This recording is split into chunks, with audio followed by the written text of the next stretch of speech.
my name is Jennifer. Welcome back to Narcshield. It's been a while since I've done a video. I have had like such a crazy year, like most people have. Well, I guess the beginning of the year has been quite busy for me, and I apologize that I haven't made a video in a while. But I wanted to get on tonight and do another video about boundaries. And so if you haven't before subscribed to my channel, I hope that you will. And again, I'm here to talk about narcissism, but really toxic relationships. And narcissism, just because people can be narcissistic doesn't mean that they're always a narcissist. I talk about that on my channel, as well as so many other people do when they talk about narcissism in different videos. But tonight I really wanted to stick back with this subject of boundaries because it continues to come up time and time again. It's easier when I use examples of my own life. So sometimes I do that. Sometimes I use examples from other people's lives. But boundaries are something that many people can break, not just narcissists. And I think it's important for people to understand what boundaries really are. I think a lot of people just don't even know. And I know that can sound surprising to people who are healthy and do understand boundaries. But people who have never been given them or understood what they were, understood that you don't break them and other people's boundaries, when you're not taught those skills, taught things, then it's hard to recognize when you yourself are allowing people to step on your own boundaries, or whether you are stepping on someone's boundaries. So recently I had someone who overstepped a boundary with me. I'm going to use it as an example. I am not going to use any names, but I thought it was the perfect example when I talk about boundary busters. And we have all done it. I know that I have done it. So, but it is a way of us learning what they are, and to stop, pause, and be mindful before we do bust out and break all kinds of boundaries for someone else. So, a boundary could be something like when someone is talking too close to your face. They're in your face and you keep backing up and keep backing up, and they keep coming closer and closer and closer. They're in your space, and you keep backing up trying to get more space, and they keep coming into your space, and they don't recognize that they're in your space and they are crossing a boundary, and not recognizing that you're uncomfortable by backing away until the point where you may have to say, hey, look, you're a little too close. Can you back up a little bit and let's have this conversation? It could be that you're in the line at the grocery store and you're trying to check out, and the person behind you is wanting to rush through. So they think that if they get closer behind you, that they're going to make that person check you out quicker because they're in such a rush. And that's a boundary. You may not want somebody, especially today's times when we have the pandemic going on and we're supposed to be 6 feet apart. So that could be a boundary. So I'm just trying to give you some examples of what that may look like. And so, I recently had someone call me and really bust a boundary. And I did have to express this to this person, and it was uncomfortable. So when you start to speak up and you tell people what your boundaries are, know that in the past, when you didn't do it, people just expected you not to say anything. So they just expected that they could do it and that it was okay. And then when you start to create boundaries and hold boundaries, there may be some people who want to step away from you because they don't appreciate the fact that they can't just control you the way they want to, or they will respect you and apologize and correct what they, the fact that they had crossed a boundary, and never do that again. When someone apologizes and they say they're sorry, if they correct and never do that again, then they were probably really sorry. But someone who continues to break those boundaries and break them and continues and continues and doesn't care about how that may affect you because they're getting whatever it is that they need in that moment. And so they're not being mindful and thinking about how it may be affecting you. That's a lack of empathy, at least in the moment, if not the fact that some people just don't have empathy for others at all. Some people can just have a lapse in judgment and not recognize that they're hurting someone. So this happened with me, and it was recently someone called and they were really upset. Now, when it comes to the election that we had recently, so many people were showing how upset they were depending on what side they were on. It didn't matter. I saw people upset on both sides, whether they were for Biden or for Trump. And there were many people hating on each other. And I'm just not like that. So I don't hate anybody. So whether you voted for Trump or Biden, either way, I still love you and think the same way I always did. But there were a lot of people that really allowed that to pull relationships apart. And they, so I had someone call me who didn't appreciate one of my family members' views. And it was my daughter. And they decided to blow me out and rage about how, well, they were raging about their feelings because of this. She voted opposite of them, but in doing so projected all this hate outwards and basically said they hated my daughter, that I needed to do something about her. My daughter is a grown woman. She's 30 years old, and she has the right to vote for who she chooses. She has the right to go over policies and figure out what policies work best in her life, and you know, talk that over with her family members, whatever. But it is her choice, and this is the United States of America, where I live, and you are allowed to choose. And if somebody else doesn't agree with you, that's unfortunate.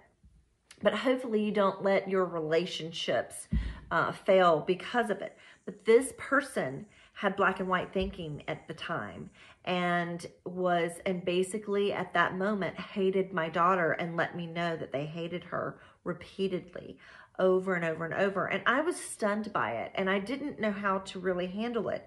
And I talk about holding your boundaries, and I didn't really want to be rude to this person. And I listened to how they felt, but looking back, I should have just ended the phone conversation. However, I felt uncomfortable and kind of frozen in the moment, and I just tried to be nice about it, which a lot of times we do. We kind of laugh. We try to laugh it off. Sometimes we act like we don't know what someone's talking about, so we might act dingy. I've given examples of how I have let people cross my boundaries before, and these are some of them. We may act like we don't know what somebody's talking about. We may try to change the subject. We may try to be nice about it and say, now, you know, I understand you feel that way, and these are things that I did.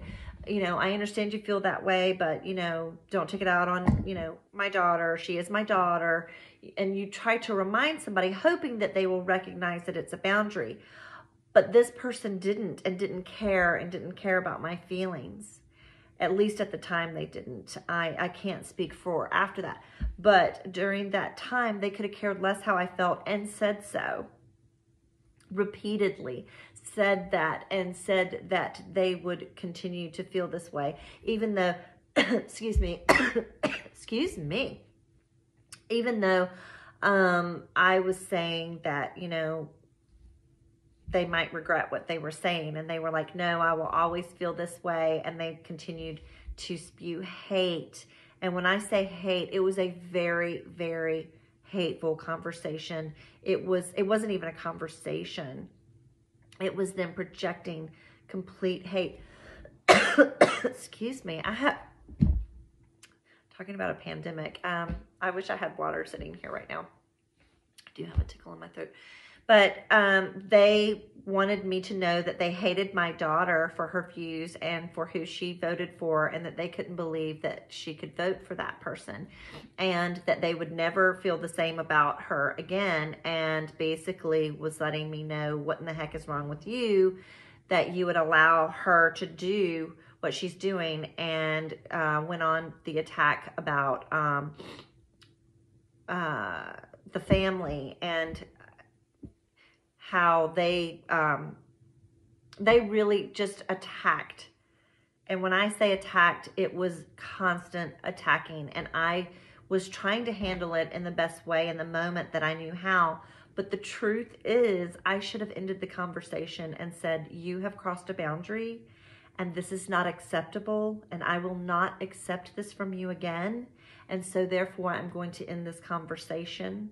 And, you know, and then just click. That's what I should have done, and I didn't. What I did was I continued to listen to it and let this person cross major boundaries.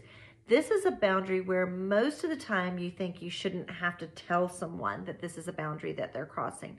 But this person felt it was okay for them to do that, and to let me know they didn't care how I felt, that this is how they felt, and and in that moment, how they felt was more important than my feelings and how I might be feeling about the situation. They made themselves superior in that conversation, and they felt that way, and repeatedly let me know that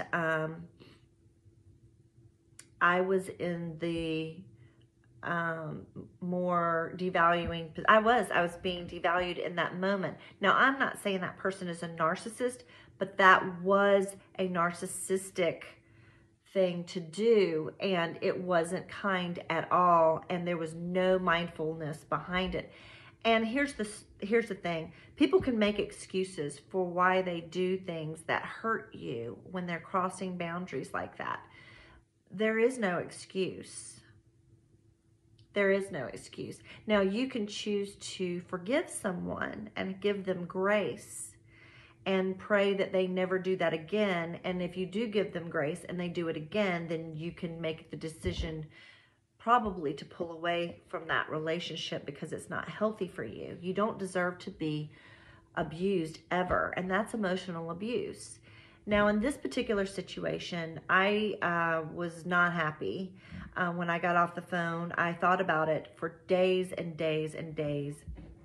I did let my daughter know about the conversation that happened because it was so upsetting to me. And I did ruminate on it for days and waste a lot of energy on it.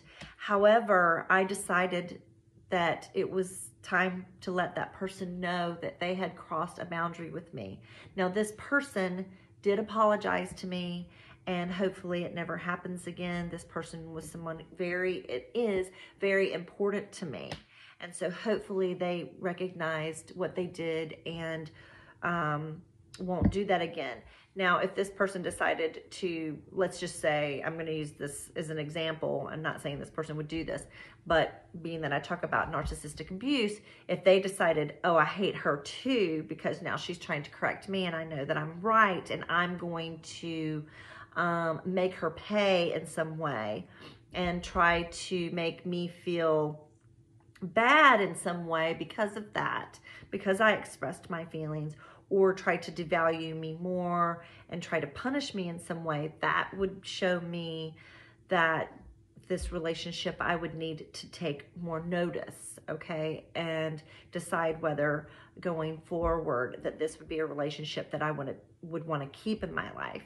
However, if you're able to talk to somebody and they can self-reflect and they can recognize when they've done something that wasn't very kind and they correct it and never do it again, and you talk about it and get through it, then that's more of a healthy relationship. I didn't handle the situation well. I did in some ways, where I did eventually, about a week later, I confronted the situation because I wasn't really wanting to talk to that person, and because I didn't know if they were going to do it again, and I wasn't looking forward to that conversation. And I also didn't want to get mad at them and say things I didn't mean. I really needed to process things before I spoke to them again. So I waited for about 4 or 5 days, I guess, really, and thought about it, thought about what I wanted to say, and then I confronted it in I think, a healthy way. And hopefully that never happens again. That's just an example of a boundary. If someone's calling you and talking to you, putting you down in any way, or trying to take control of something in your life, that's not their job to do that. And codependents can do that too, because codependents are fixers and tend to want to go into other people's lives and offer advice a lot of times that's not asked for. If someone didn't ask you for that advice, then you are crossing boundaries when you're trying to fix something that nobody asked you to do. And so that would also be an example of boundary busters. I mean, I can certainly think of times that I've probably done that. If someone asks for your opinion and they come to you about something, that's different, because you're inviting them in to give their opinion and to help you. But it's different when someone is just offering that or telling you how you should do something when you didn't ask for that. So a lot of people just don't recognize what boundaries are. Some people really do not know what boundaries are. They don't recognize other people's boundaries. They may recognize their own, and when someone crosses their boundaries, that upsets them, but they don't recognize when they themselves are crossing boundaries with other people. And so I thought I needed to do this video because, you know, I thought I would use this as an example, because it was just something that rang out. I was like, wow, this is the perfect example of how someone was being a boundary buster by talking about a family member and projecting their hate outwards, and projecting it outwards onto my daughter and onto me, and showing their unhappiness, and therefore making it where I was feeling that way. I took that on, and it really did bother me. And I thought long and hard about whether I was going to even talk about it with my daughter. However, I did express it to her, because I kind of wanted to warn her a little bit. How I didn't want her to have to go through and listen to what I had gone through, or if she ran into this person or whatnot. So I thought I should let her know. And so I hope that that helps you recognize what a boundary is.